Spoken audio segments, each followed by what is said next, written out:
This week on Salvage Squad, we're on a farm in Wiltshire, and just behind this barn we have an amazing amphibious vehicle called the Alvis Stalwart, although it's known more affectionately in the army and by its owner Ross Watley as the Stolly.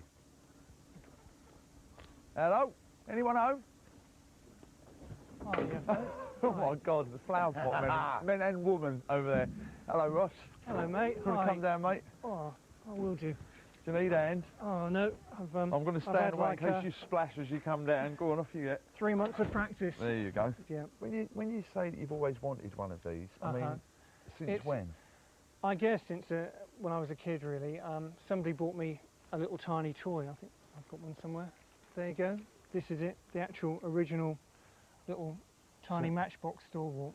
So you were bought this when you as a child, and you just thought, I want one of those when I get... I mean, it was just an incredible little wagon. I mean, I looked at it and I thought, well, where's the door? So the doors are on the roof, right, and then the cover doesn't go right to the back. The door, you're going from the top? Oh yeah, it's an adult climbing frame, this wagon. Ross bought his climbing frame for 1,500 quid 3 months ago. The three kids who are going to fix it, our salvage squad, Jerry, Claire and Axel, are already in the back trying to make sense of its very odd engine. I mean, does anybody check that this actually still works? And while they get all technical, Ross, the owner, is getting arty. The aesthetics are incredible. When you think this is nice looking? I do. The way that when it's in the sunshine, the light catches it brilliantly. It's true. It does. Okay. It just looks cute to me. It just does. Now, for those of you with a military bent, the words cute and stolly won't mix. What we have here is one of your army's cleverest fighting vehicles, 8 tons of truck that can float. The idea's sound. Enemy blows up your bridges and you raise 2 fingers and swim across instead. It's an idea we Brits first had during World War I, when we started experimenting with odd-looking beasts like this, called the Mark 9 Duck. Between the wars, everyone was getting in on the act. The Germans came up with this rather natty staff car, just in case the High Command needed to nip across the channel.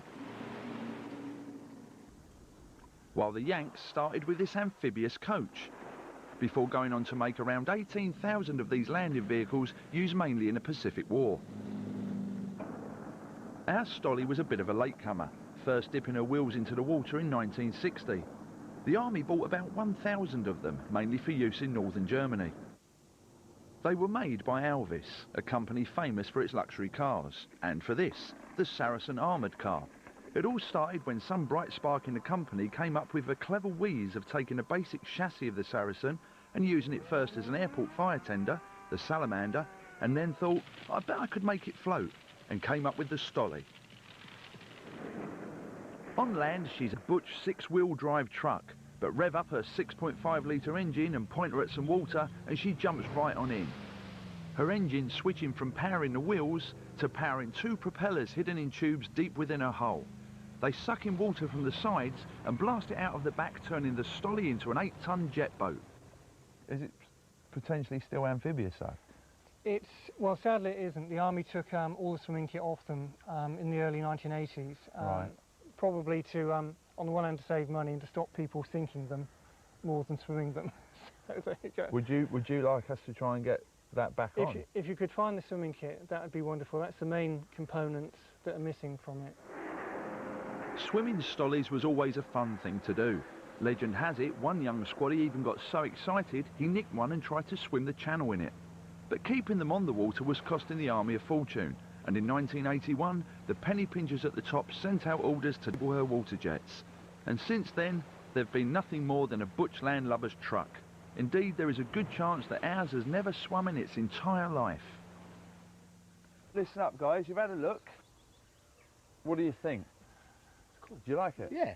Theoretically, you can make a big difference very quickly. You know. Yeah, curtains, curtains there, maybe a small chaise got longue. The cooker already. Mechanically, I'm more concerned about swimming gear. Swimming gear. Where is it? How do we get it? And I don't want to see you in Speedos as well, it's the other concern. Now, fixing a beast like this ain't a job for the local garage, so we're going to join the men who know. For the next 6 days, our squad will be squaddies under the command of Major Ben Archer of the Royal Artillery. It's a runner and it's going. His orders are to take the Stolly to his base, the Army's Fighting Vehicle Maintenance School at Bovington in Dorset. where he and his new platoon, the salvage squad, have 1 week to make her as good as new. She'll then be put through her paces in front of Major Ben's commanding officer and men, by first bombing through the world's biggest mud bath, before finally driving her into a lake at 20 miles per hour.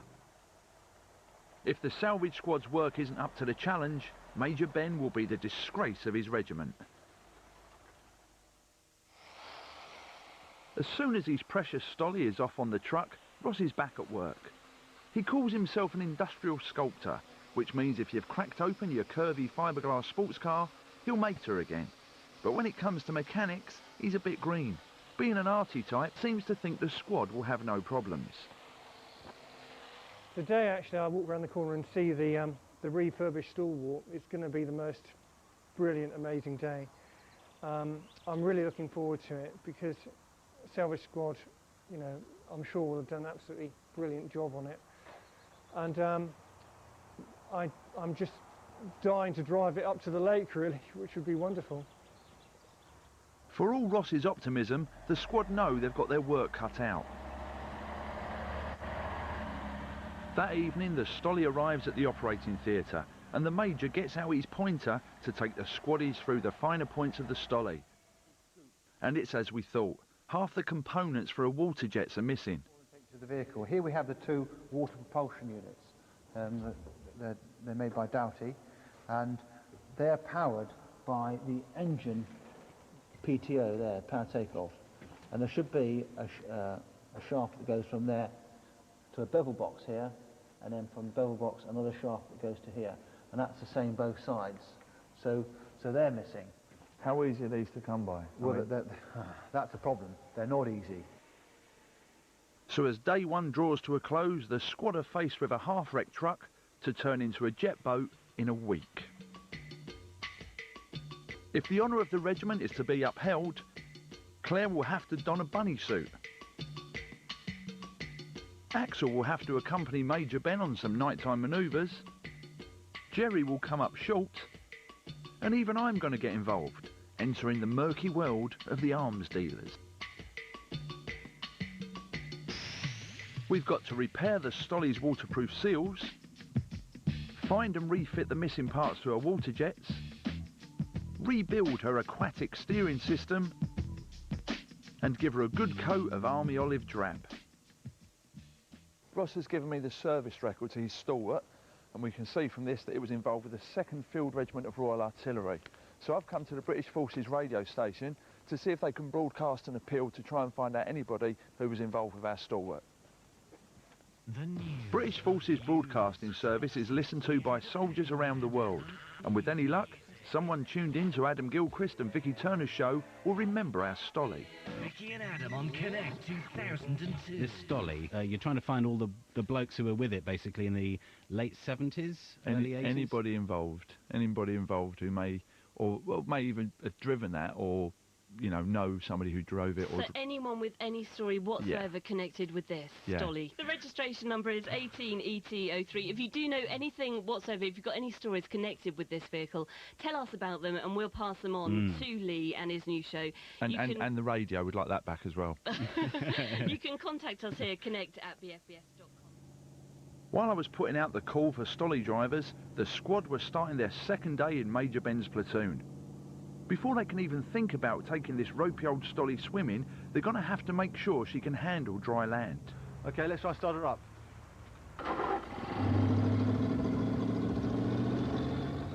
At the wheel is Sergeant Major Paul Reed, a Stolly veteran drafted in to help with the restoration.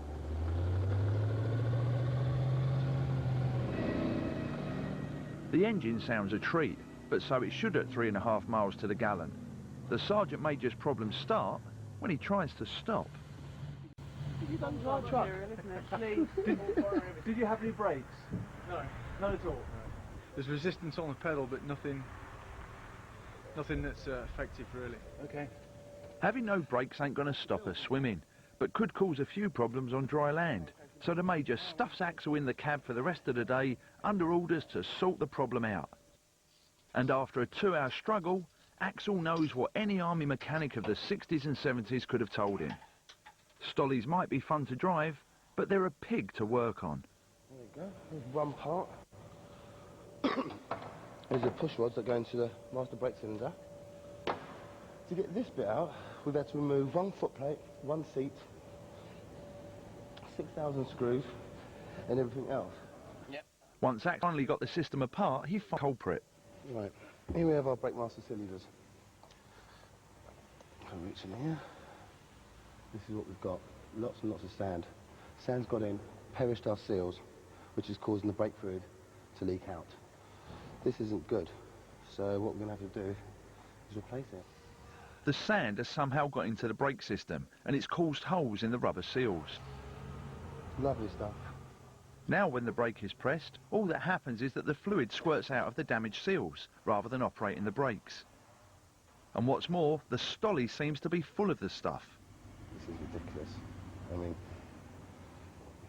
there's less sand in the Sahara than there is in this stolly. It's wrecked the brakes, and there's a good chance it's also damaged the engine and gearbox. If it has, then we may as well throw the stolly away.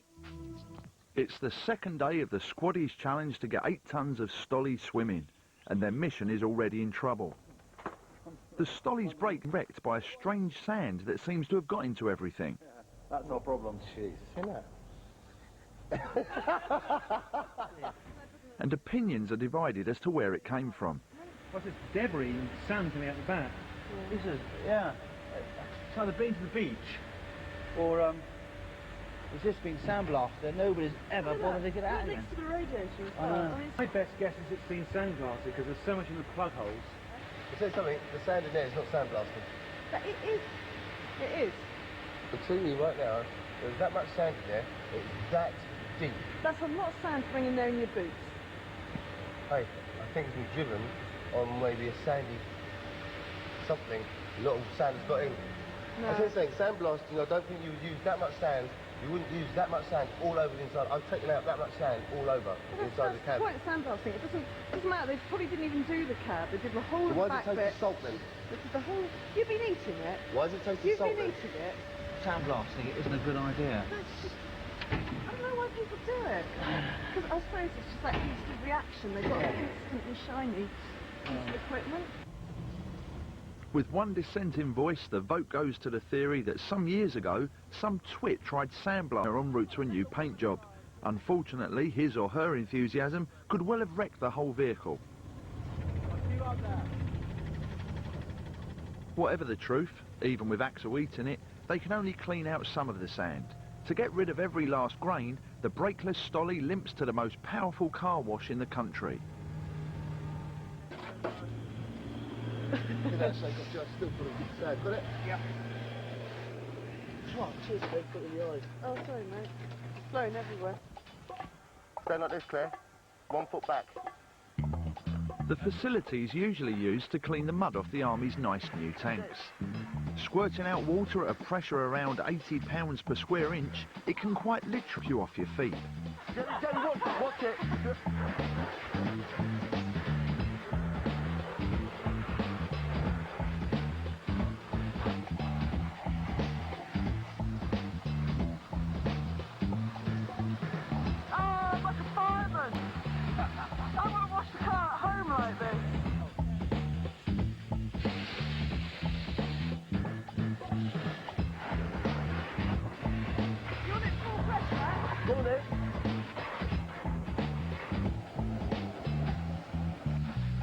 It's working.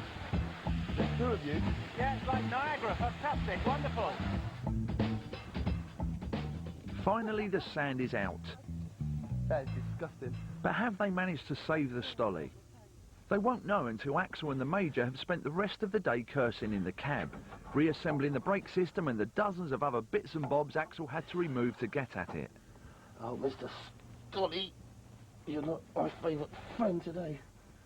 Only 2 days in, and both Axel and Claire have had it with our amphibious truck. I prefer the squash fried biscuit at the moment. The stalwart's not. The stalwart's all right. It's got to keep hanging on to the fact that it will swim. But until that moment, it's just awful. It's the worst car you could possibly buy. Everything has just gone wrong. You fix one thing and it's just something else breaks. a lemon. Lemon or not, the Major's under orders to make her sweet, and her owner's expecting great things of the squad. The mission's got 4 days to run, the brakes are fixed, and the sand hasn't done too much damage elsewhere, but they're behind schedule, and army life is about to get tough. And we've had a third of our time allocated for this project, and I don't think, well, I know we haven't achieved a third of our work, so we're going to have to change our work ethics if we're going to complete this on time, and that is longer work periods and shorter tea breaks, okay? The team are now starting to make the Stolly watertight. The cab has no doors, the crew entering through hatches in the roof.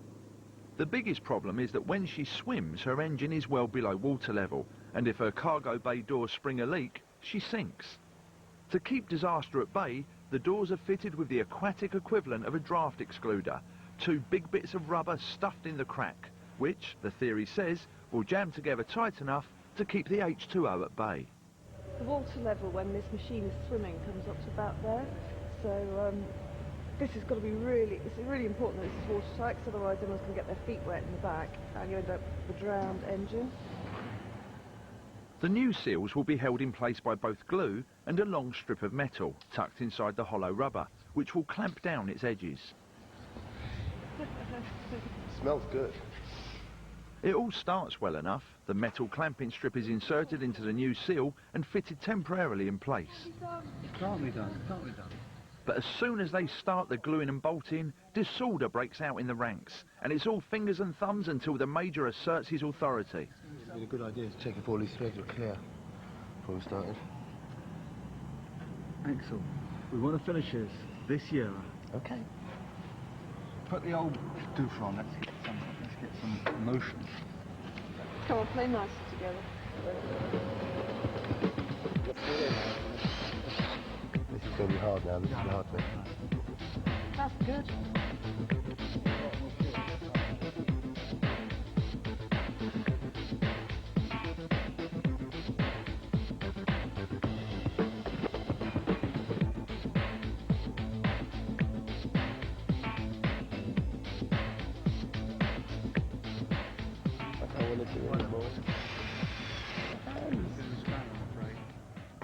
In all, the first 20 feet of rubber takes 3 hours. What time did we start this? 9 o'clock, 10 o'clock. 10 o'clock, so that's 3 hours. This is all we're going to get done today if we're going to go at this rate. We've got the other side to do, we've got the back to do. But there is worse. A good bit of the metal clamping strip that will hold the rest of the seals onto the Stolly is rusted beyond use. So before they can finish the last of the seals, Claire and the Sergeant Major are going to have to knock up some more. That's what came off the Stolly, and it's completely corroded. There's no way we can use it. We're going to have to manufacture new bits.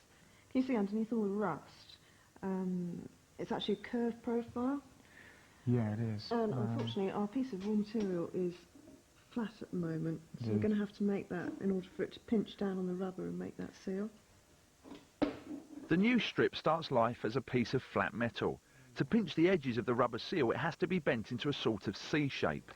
To do that, they use a powerful press to crush the metal into the shape needed. Check it in the jig. Oh, that's looking good. So that's the curve of the metal along the length, but we really want to get it that shape, so we're going to have to curve the metal to get that corner piece. Now it's the right C shape across the way, put it in the press again, this time to bend it lengthways, through the 90 degrees needed at the corners. If we put that in there, we could cut it to the right length and struggle with it, just make me feel better. The next job is to drill a bunch of holes down the middle of the strip to take the bolts that will attach it to the Stolly. They're going to be brazed on with molten brass. The technique's just like soldering, but the temperature is much higher. The grey paste Claire's dipping the brass rod into is called flux, and helps form a bond free from weaknesses when the brass melts at around 430 degrees Celsius.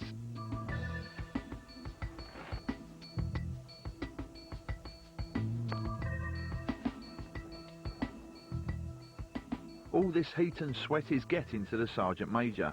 He's not used to being locked in a workshop with a beautiful woman, and his guard is dropped. Sensing her chance, Claire is in there like a shot, extracting every military secret she can. Here you go, chap. Knock another hole in that. Okay.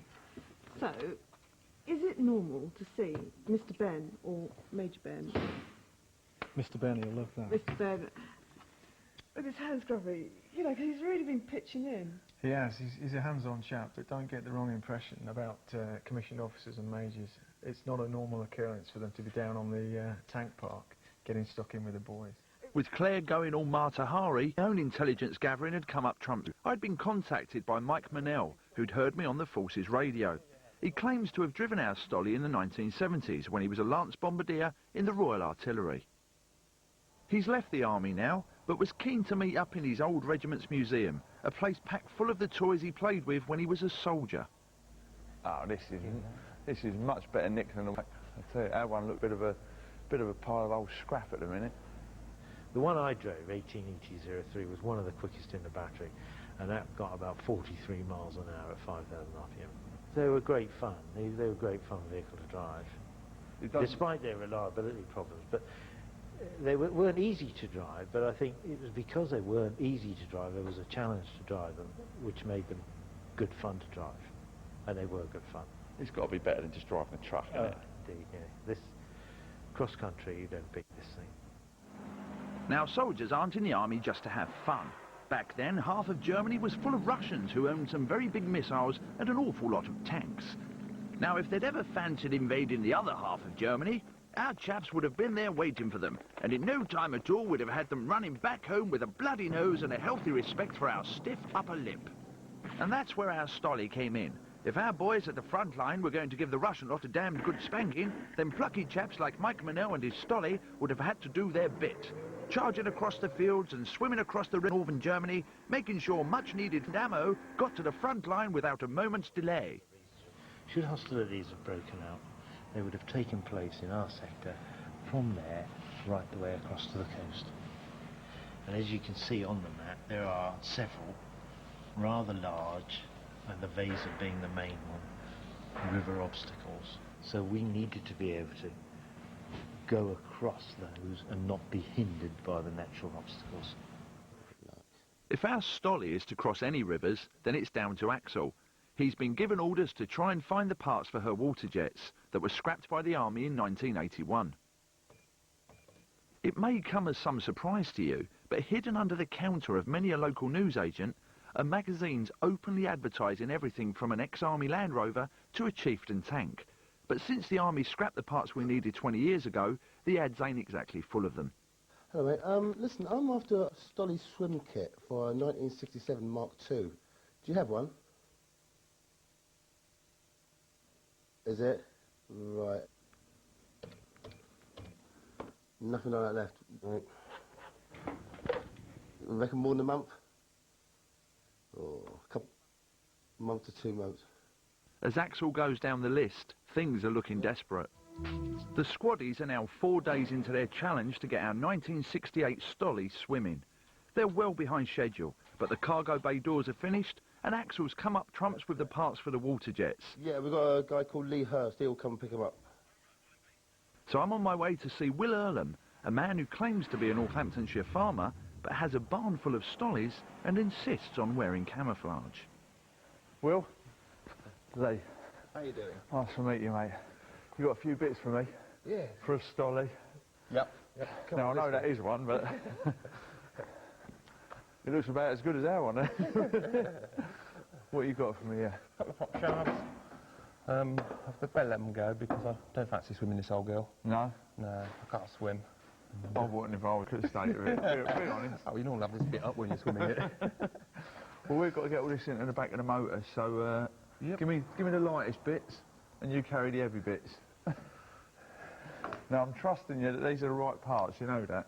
Would I lie to you? You might do. I don't know. I'm out here in the middle of the dark doing a dodgy deal with a bloke I've never met before.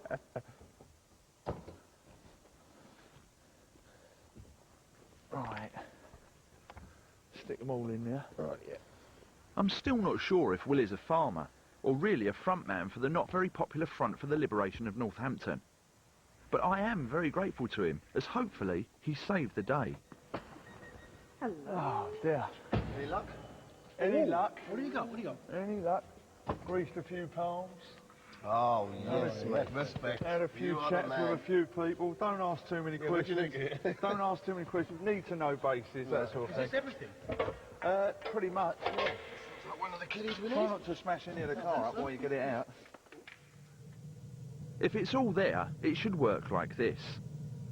On the front of the engine is a special gearbox called a PTO, or power takeoff. It can switch the engine from powering the wheels to powering two propellers hidden in tubes deep within the Stolly's hull. They suck in water from the sides, blast it out of the back just like a jet boat. When the Army disabled the system, they removed the drive shafts between the PTO and the propellers. And the drive shafts should be amongst the stuff I picked up from Will. The next morning they have to get cracking to catch up. Axel and Claire start to reassemble their heavy drive shafts that will power the propellers. What do you call a skip with wheels? Stolly! But by now they're well behind schedule and Major Ben's giving them a hard time. Just because I'm round the front of the vehicle doesn't mean the cat's away. Let's not have any more breaks until both sides are in. And then we have a big tea break to celebrate that. And you tell me when the tea break is, because I'll be round the front. Right, sir. Jerry, keep it on. With Jerry playing Sergeant Major, the two privates get cracking. Putting back what the Army took out 20 years ago, the heavy shafts that connect the engines to the propellers in the two water jets. It's a pig of a job, not helped by the Major taking the mick. If you look out there, Axel, you can see the tea wagon. Oh, yes. Lots of nice cups of tea and cakes in there. No, we're too busy for that. On there. No, We don't not ready to go. No, we don't want it. We We're too don't busy. stop We're fine. We don't stop at tea. You want a cup of tea, sir? You go and have a cup of tea. We're Yeah. too busy to drink tea. But you can have a cup. No, Yeah, you go and have a cup, sir. I'm a team player. Are you? We have tea when everybody's ready for tea. Right, okay.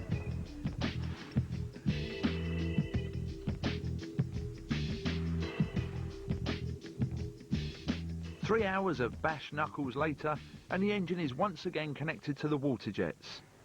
Can't believe that all that scrap that Lee turned up with in the back of his car. No. It does, it looks like scrap. It does. We fitted it.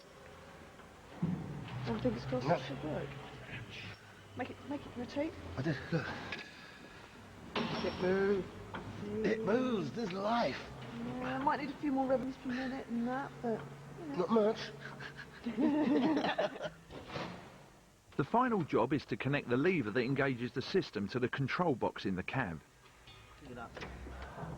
Axel and Major Ben start the job in high spirits, but soon the Stolly starts to try their nerves.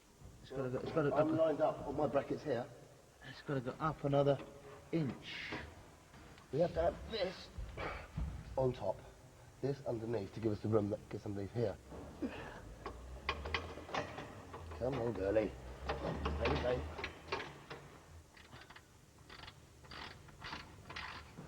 We just got to work out which way it goes round.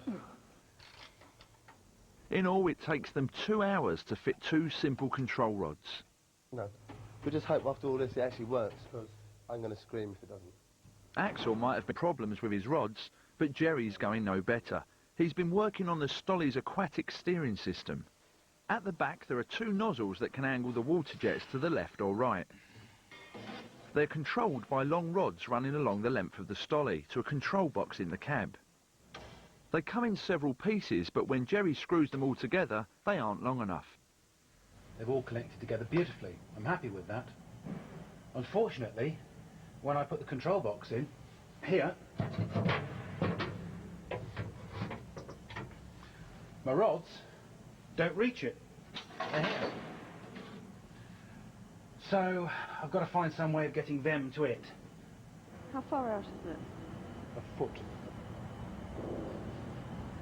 If it was 2 inches or something like that, I might be able to macro it. I don't know, You're staring at it. I'm going to stare at it. Okay. Okay. Well, this is the problem, isn't it? Buying a set of swimming gear that didn't actually come off the Stolly in the first place. That's the problem. Lee's dodgy second-hand swimming gear. Now you would have thought with all those brains that Jerry would have realised that what he needed was a longer rod. But no. It takes Major Ben and Private Axel to seize the initiative and soon they're on a nighttime raid of the army's scrap heap to liberate a bit of metal to bridge the gap.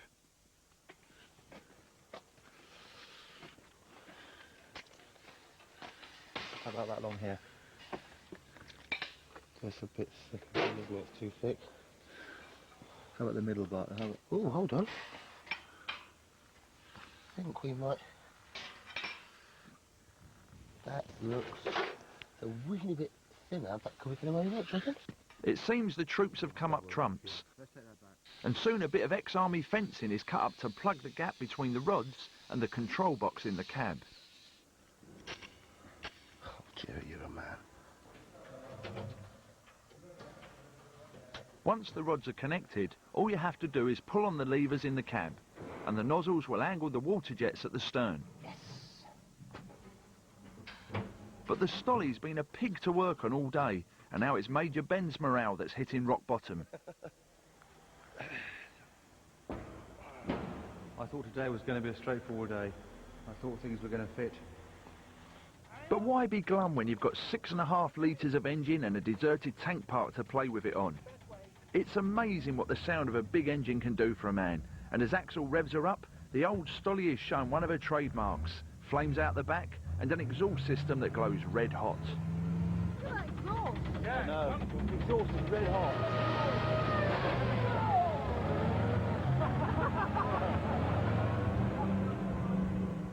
Okay, listen everybody. This lot, even after a short journey like that, is all too hot to handle for some time. To give you a demonstration, if I spit at it, it turns into steam. Okay? Don't touch it. Right, good drive.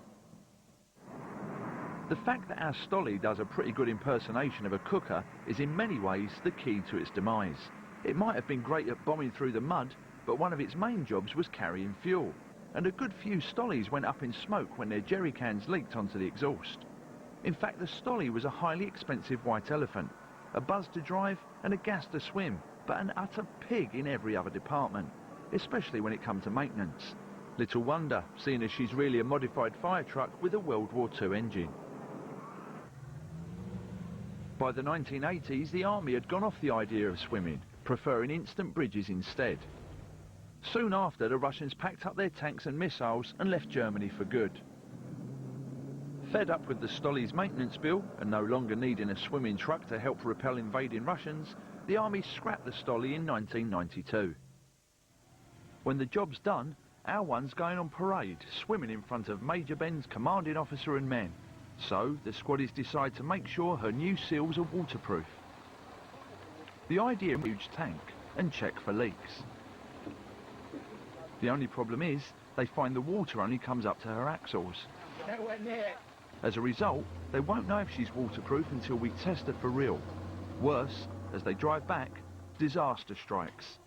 The Stolly's 6.5 litre engine, dating from 1944, gives up the ghost. The problem appears to be with the engine's electrics rather than its mechanics, and with time pressing, it's the moment to be big, brave, and ask for help. Luckily, the base is next to the largest tank museum in the country, the only place you could turn up out of the blue with a half-dead Stolly and expect to have it repaired by next morning. Chatty? Mike? What have you broken now? Well, we don't know, Rat.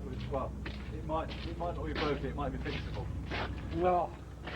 We've got a problem with the engine, basically. We've had it going really sweetly, and it starts sweetly when we start up in the morning, when the engine's cold. Well, the quick way round, make sure you've got fuel, check if you've got a good spark. If not, then look at the big arm. Did I just hear you say, wait 10 minutes, no, I can't fix it for you? Did I just hear you say that? There's a chance of that. Chance, yeah. It depends if you cross our palms. You know, we're talking, you know. Extreme. Half. I'll have the Oh, orange. look. 7/16. All right. 3/4. The right one. Yeah. I think we've got a deal here. Right, crack on. We'll have our lunch. You come back with your Rolls Royce and pick us up and take us to the vehicle. How's that? Okay. This surrendering business puts Jerry's nose out of joint, but as any military man will tell you, it's better to lose a battle but win the war. And the next morning, the Stolly's right as rain, and the squad are back on track. Orders of the day are a complete respray from top to bottom.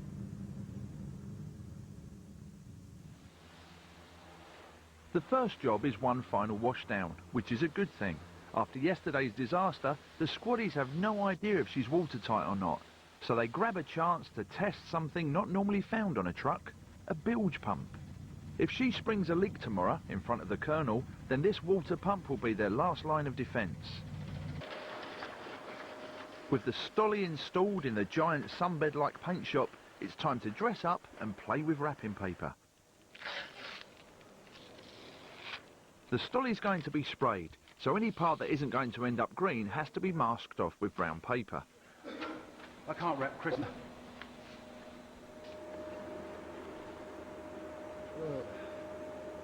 You ready?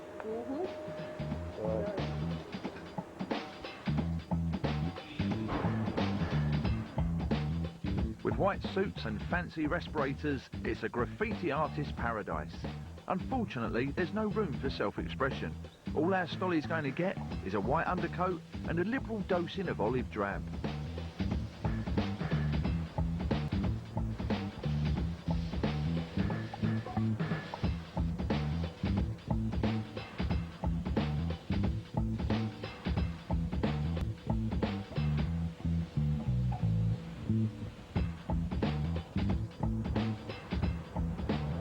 Good job.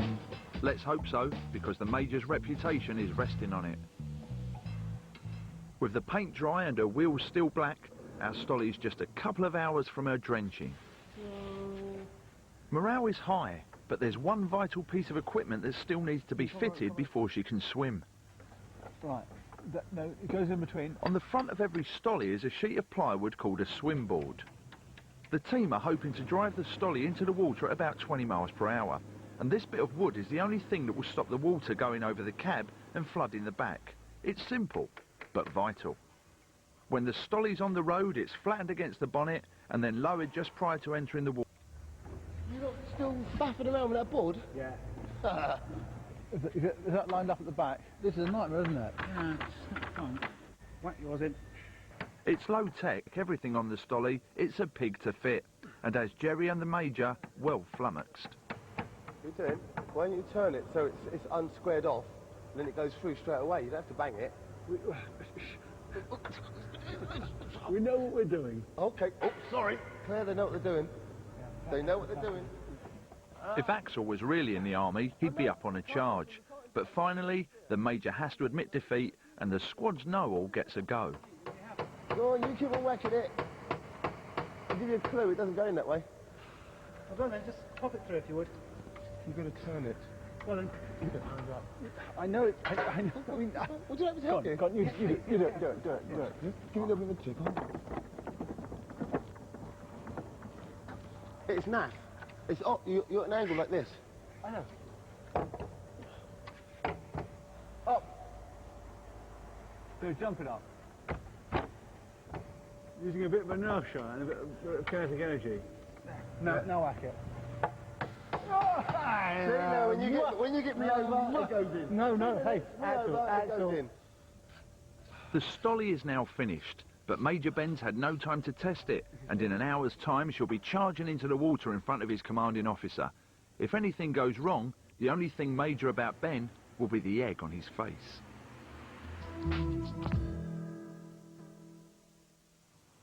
We are now an hour from D-Day. Our Stolly's 20-mile-per-hour dive into a 30-foot deep lake, and she's ready for inspection by her expectant owner, Ross Watley, and his Batman, Private Hurst. That is just incredible. I'm going to be absolutely honest with you, Ross. It's not yours. We binned it and we got a new one. It was easier. Oh, I'm joking. Did you go to the FX kit shop for that? Oh, yeah. Come and have a look. That is incredible. That looks like a new one. Oh, look at Axel putting the final touch there. Little badge. Wow, Axel, nice to see you. Ben, hi Ben. Late, you'd have been finished. Hi Jerry. It is yours, look at the number plate. It is, EC03. In just 6 often frustrating days, the squad have turned Ross's Stolly back exactly 33 years, to the condition she was in when she entered service with the 2nd Field Regiment of the Royal Artillery. We know she runs sweetly, but there's one question left to answer. Does it work? You know, 'cause it looks nice, but that's just we don't actually know whether it swims, but the signs are good. The propulsion works. We think it's watertight. We think we've got the seals right. Hang on, Ben. What I heard there was, we think it's watertight.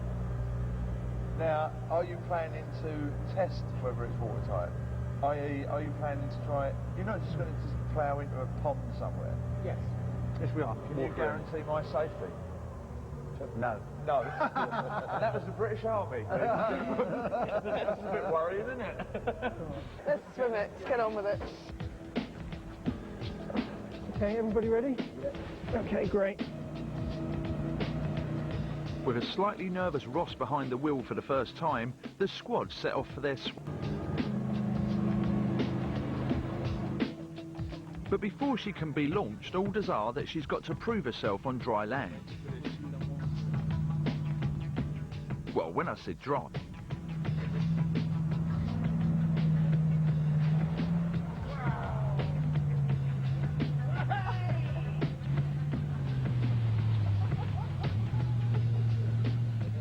And it doesn't take the squad long to forget what a pig she's been and want one too.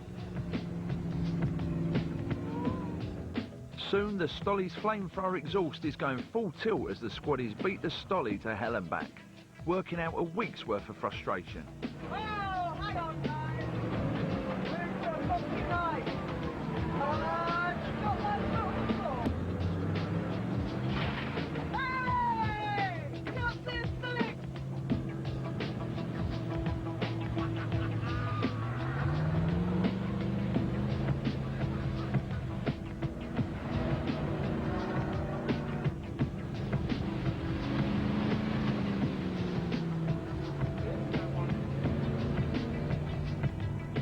So there's no doubt that thanks to Major Ben and the squad, Ross has got himself a pretty butch six-wheel drive truck to play with. But getting muddy was never the challenge. We want to know if this Stolly will swim. So it's back in the back and off to the pond.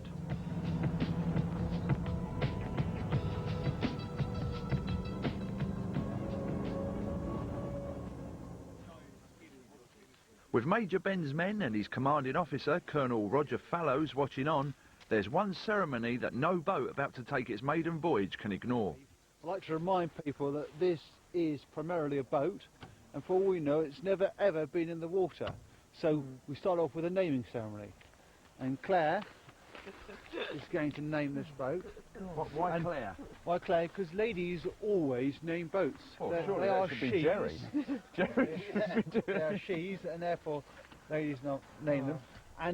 And Ross doesn't know what this vehicle is called yet. I don't know what you've named. Well, you want to be here to see what it's called then? Oh, you've got a name. When we're ready. Oh, you've got After Claire. I named this ship Daffy. God bless all those who are sailing her.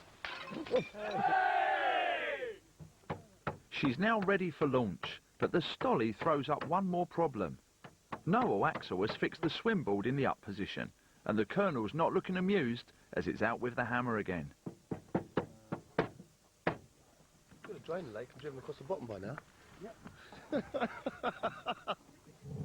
Swimboard extended, and with Sergeant Paul at the wheel, we're ready for the metamorphosis. Can our Stolly turn from truck to boat?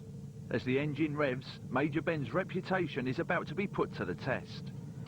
The first dip is going to be a pretty leisurely affair, especially as I'm in the back.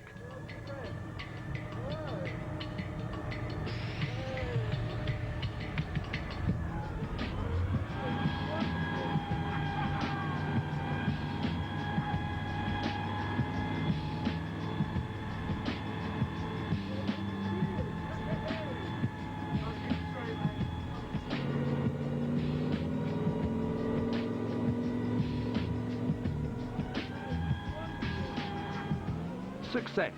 The squad have managed to create an 8-ton pedalo.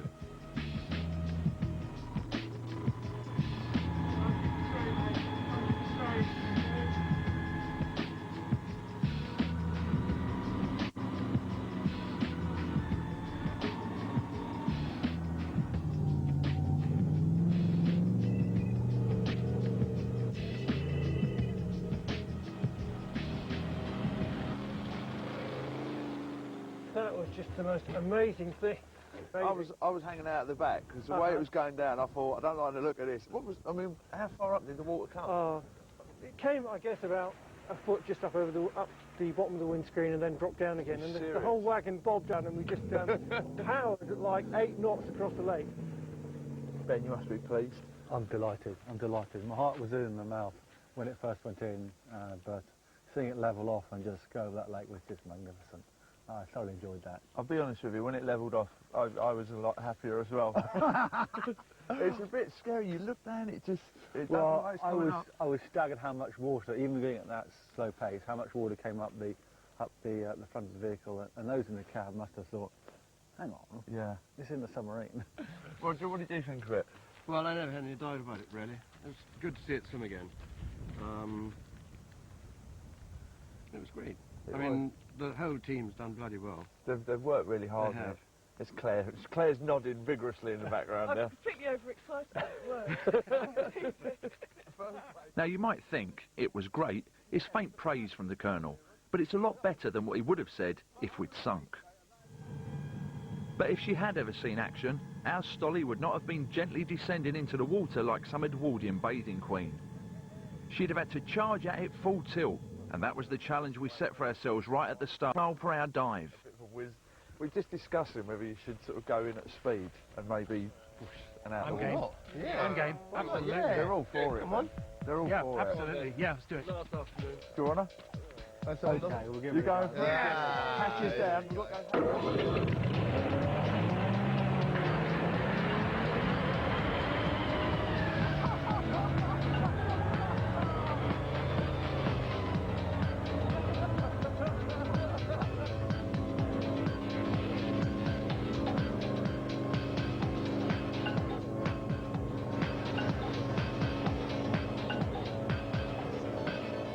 A 100% success, but Major Ben and the squad weren't going to let Ross get away without his own personal soaking. Just come round. Ben, we give this vehicle back to you. Don't forget you can chat to Claire and Lee at channel4.com science. Another tricky salvage operation at the same time, 8 o'clock next Monday, and tomorrow at 8, the story of the V1 and V2 rockets, Hitler's vengeance weapons, told in battle stations. Cheers, folks. That's one.